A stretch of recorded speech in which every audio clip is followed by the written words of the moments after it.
poderia se perguntar, é indispensável para a prática do constrangimento legal que a força física empregada seja irresistível? Bem, parte da doutrina entende que não. Basta que ela seja idônea para coagir a fazer ou não fazer o que o sujeito ativo deseja. Agora, se ela for uma força resistível, ou seja, se eu empregar uma força para praticar um constrangimento ilegal, e essa força for resistível, ou seja, o sujeito passivo conseguir ter capacidade para resisti-la, e o resultado da ação do coagido constitui crime, claro, para praticar algum crime, o coagido, ou seja, o sujeito passivo da coação ilegal, também responderá por este crime que ele, por meio de constrangimento ilegal de força resistível, praticou. Nos termos do artigo 22 do Código Penal, porém, responderá na medida da sua culpabilidade, então terá sua pena diminuída em relação àquele que empregou a força resistível contra ele para praticar o crime. Tá bom? Crime de constrangimento ilegal e crime de tortura. Eu queria chegar aqui nessa parte. Se a violência ou grave ameaça se destina a praticar um crime, ou seja, você pratica a violência ou grave ameaça contra uma pessoa visando a prática de um crime, configura-se crime de tortura, previsto no artigo 1º, inciso 1b da Lei 9.455/97, que diz, quero ler para vocês: constranger alguém com emprego de violência ou grave ameaça, causando-lhe sofrimento físico ou mental para provocar ação ou omissão de natureza criminosa. Coação resistível, a tipicidade da tortura. Se a tortura, no entanto, for resistível, ela não tipificará o crime de tortura, pois um constrangimento irresistível não teria a gravidade suficiente para retirar a autodeterminação da pessoa a fim de que ela não cometesse, ou melhor, a fim de que ela cometesse um delito. Nessa hipótese, havendo coação resistível para praticar o crime de tortura, vai responder pelo crime tanto quem exerceu a coação resistível, como aquele que foi a longa-manos, aquele que praticou determinado crime após ser coagido de forma resistível. Tá bom? A adequação típica, ou o tipo subjetivo do crime é, em geral, o dolo, representado pela vontade livre e consciente de constranger, mediante violência ou grave ameaça. E queria fazer aqui umas observações. Não havendo a finalidade de constranger o ofendido, o crime não será o de constrangimento ilegal, mas somente aquele que resultar da violência ou da grave ameaça. É dizer, se eu, mediante violência ou grave ameaça, não tenho como não quero com isso fazer com que a pessoa faça ou deixe de fazer algo ao desamparo da lei, eu vou responder apenas pela grave ameaça, ou seja, seria o crime de ameaça, ou pela violência praticada, no caso, as lesões corporais, mas não constrangimento ilegal. Tá bom? Sobre o crime de ameaça, bem, o crime de ameaça é tipificado no artigo 147, eu queria ler aqui para vocês, e diz o seguinte: ameaçar alguém por palavra, escrito ou gesto, ou qualquer outro meio simbólico de causar-lhe mal, injusto e grave, pena de detenção de 1 a 6 meses ou multa. Parágrafo único, somente se procede mediante representação. Bem, o que se tenta proteger aqui, o bem jurídico protegido, aqui nesse caso, também é a liberdade da pessoa. É interessante que muitas pessoas acham que a ameaça ela está protegendo aí ou a incolumidade física, ou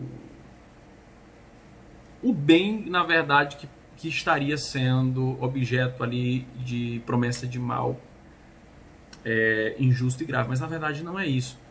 A ameaça ela protege a liberdade pessoal, ou seja, a paz de espírito que toda pessoa deve ter e que não deve ser abalada por injustas ameaças, injustas promessas de mal injusto e grave. Tá? O sujeito ativo desse crime é qualquer pessoa, ou seja, um crime comum, qualquer pessoa pode praticá-lo. O sujeito passivo, faço aquela mesma observação com relação ao constrangimento ilegal, é qualquer pessoa capaz de entender o caráter maléfico das palavras dirigidas, ou do texto, ou dos gestos praticados, do escrito. E justamente por isso, qualquer pessoa que não tenha a capacidade de entender a gravidade dessa conduta não pode ser sujeito passivo, ou seja, não pode ser vítima desse crime, tá bom? Essa ameaça ela pode ser direta, praticada diretamente contra a pessoa, de sujeito ativo para o sujeito passivo, pode ser indireta, ou seja, por meio de interposta pessoa, eu ameaço alguém, mandando um recado para um terceiro, dirigir àquele a quem eu quero ameaçar. Pode ser explícita, ou seja, em claras e clarividentes expressões, gestos, escritos ou palavras, mas pode ser implícita também através de um comentário subliminar, ou seja, um comentário em que eu faça, mas que na verdade claramente não estou ameaçando, mas pelo contexto até em que estou inserido com o sujeito passivo, entende-se como ameaça. Eu posso utilizar uma figura de linguagem, por exemplo, para me expressar e ali fazer uma ameaça implícita. E pode ser condicional também. Quando a pessoa diz que irá, se a pessoa, por exemplo, se terceiro fizer isso, eu irei matá-lo, ou eu irei quebrar os seus ossos, se ele fizer isso, eu estou estabelecendo uma condição. Mas isso também se configura ameaça, ainda que praticado, como dei no exemplo, de forma condicional. Perquire-se se a promessa seria, na ameaça do mal a ser feito, deveria ser um mal futuro ou atual. Bem, parte da doutrina vai dizer que somente seria um mal futuro, porém a grande maioria já vai entender que mesmo o mal atual, a promessa de um mal atual, constitui crime de ameaça. Até porque a vítima não tem condições de saber naquele momento se o mal praticado, ou melhor, prometido, ele há de ser concretizado no futuro ou podendo ser naquele momento, ainda que o agente diga, eu vou fazer isso agora, se você fizer isso, por exemplo, se você fizer alguma coisa. Nesse caso, eu entendo que o mal a promessa de mal injusto e grave pode ser iminente e ainda assim estará configurado o crime de ameaça. Uma colocação, ou melhor, um debate que se faz na doutrina é se para a prática do crime de ameaça seria necessário que o agente estivesse com um ânimo sereno e refletido. Em outras palavras, se uma pessoa está com muita raiva, com cólera, num contexto ali de uma discussão ferrenha e acaba praticando essa conduta descrita no artigo 147, estaria configurado o crime de ameaça? Há uma discussão aí porque disse-ia que quando a pessoa está num acesso de cólera, de raiva, ela não estaria no pleno gozo de suas faculdades racionais e poderia falar ali coisas que não falaria se estivesse calmo e, portanto, isso afetaria alguns elementos, alguns requisitos da culpabilidade. Mas, na verdade, isso tem que ser observado caso a caso. Há jurisprudências que entendem que no acesso de cólera, de raiva, por exemplo, de um mal provocado por alguém, a pessoa poderia agir dessa forma e não está caracterizada a ameaça porque não se exigiria dela uma outra conduta que não aquela naquele momento. Então, estaria afastado aí a exigibilidade de conduta diversa e não agiu culpavelmente, não teria agido culpavelmente o agente. Então isso é caso a caso, só para deixar claro. Tipo subjetivo. O tipo subjetivo do crime de ameaça é o dolo direto ou eventual, ou seja, a vontade consciente de ameaçar ou anuir o risco desse resultado. Alguns atores vão exigir que aqui esteja presente um elemento subjetivo consistente na seriedade de causar uma intimidação à vítima. Mas outros autores vão dizer, não é necessário, basta que a vítima se sinta intimidada.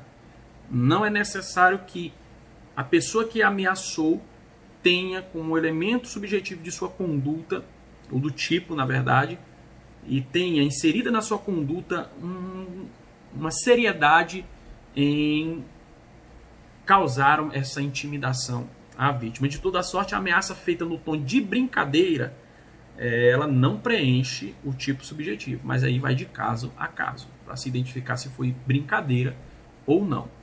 O crime, o crime de ameaça se consuma no momento em que a vítima tem ciência das palavras, dos gestos ou do escrito que tem o conteúdo de ameaça dirigido a ela. Não se exige, portanto, aqui o dano da perturbação da paz de espírito. É dizer, não se exige para a sua consumação, para a consumação do crime de ameaça, que a vítima tenha a sua paz de espírito perturbada. Não, basta que ela tenha conhecimento. A tentativa nesse crime ela é bem